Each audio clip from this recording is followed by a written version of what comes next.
This will be just my second comment, and I don't mean this to be too much of a criticism. But I will say that a quality person deserves a quality process. And to explain to students who have come to a public meeting thinking that they're going to see something and understand something about the process and understand something about how this works while they stand in a hallway for now 55 going on 60 minutes is impossible. I can't explain to them why it is that knowing in advance that there would be, and based on what happened last year, those people that were on the board before knew what the public response would be today, and some of them were called yesterday. This meeting should have been held somewhere else at a different time. The community center is easily accessible. Something could have been worked out so that we don't have to explain to kids or parents or anybody else why an educational system isn't holding itself to a little higher standard. In my high school, we've had 3 principals ever since I started being in middle school. And Mr. Sherman's the first one that had memorized everybody's name. No one, not even Spreada last year, or the year before that, saw it as anybody. At the end of the year before he left, everybody that he went to the hallway, he said, "Hey, you." But Mr. Sherman, when you walked down the hallway, he actually says your name. The first week of school that he was here, when he first started, he made sure everybody knew that he knew your name. Joyce, any more? Those are all the forms that I've received. I just want to acknowledge for the board, also several emails have been distributed to the superintendent, all the board members. Some of those of which were read again, some of which, again, we do have receipt. I'd like to make note on the record that we have those.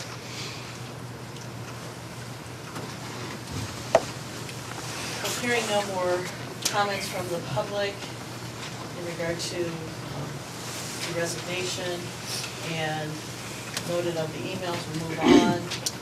At this time, again, the question or the agenda item is the acceptance of the resignation of the high school principal, which was submitted by Jedd Sherman last Thursday, and that's the agenda item of which it needs to be addressed. At this time, I'll entertain any discussion from the board. I guess I'll go first. I think with everything that's gone on here with the last 12 months, certainly I guess to me, I feel that we've got some more severe priorities or more important priorities that we need to address.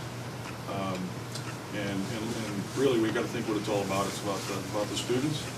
The students are a subset of the public, and I guess I cannot in good conscience support the resignation.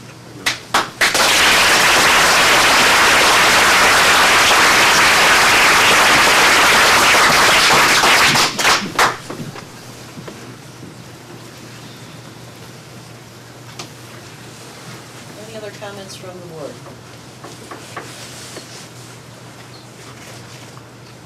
I would, at this point, make a motion to accept Superintendent Latham's recommendation of Mr. Sherman's resignation,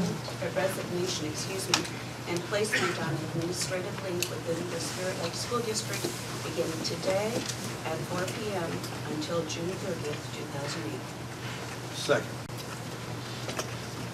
Motion has been made and seconded to accept the resignation of Mr. Sherman as per Mr. Latham's recommendation, placing him on administrative leave beginning today at 4 p.m. through June 30th of 2008. Any other questions or comments?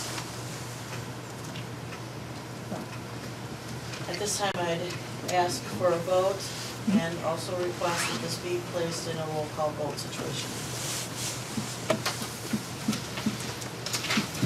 Roll call, please respond either aye or nay. Garvey? Aye. Hummel? Nay. Will? Aye. Gorse? Aye. Wicks? Nay. Motion carried 3-2.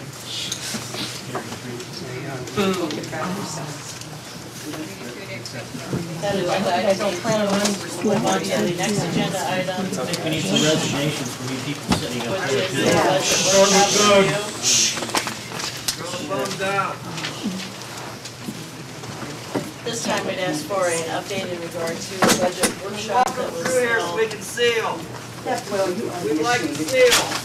Held all on of you should get ashamed Not of hiding in yourselves. there. Friday. Now ask both of you to. Friday, we attended a workshop at Pocahontas, Iowa, with Bill Gardner and Mindy River. All we basically did was do a preliminary work on the budget.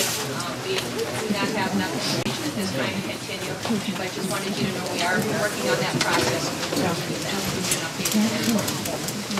there anything else to add in regard to that workshop?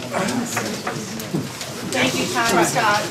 Prior to the adjournment, we will go back and discuss the pebble and ask Eugene to address the board at this time. My name is Jeannie Lathrop, and I am a member of this community, and we're taxpayers. My daughter is a junior at this school, high school, and I'm a secretary in this school district for the past 3.5 years. This evening's for agenda item on the total budget. According to Iowa Administrative Code 289.6.5257, it is illegal for the school board to exceed the authorized budget. According to the Department of Management's unspent authorized budget report found on their website, the fiscal year 2006 maximum authorized budget was available to you before you approved a budget for fiscal year 2008 in the spring of 2007. For this fiscal year 2008, you set a budget of $11.6 million in your board packet under general fund. It is exceeding the maximum authorized budget of $11.1 million found in fiscal year 2006. This means that the board illegally approved a budget for their authorized spending limit. Should the people of Spirit Lake approve the pebble, or should they call for a new election because the board did something illegal? The board has overspent, and that's against the law. According to the county auditor, the people of Spirit Lake can demand a recall vote when board members have done something illegal. Instead of voting for the pebble, the people of Spirit Lake should be voting for the removal of this school board of education.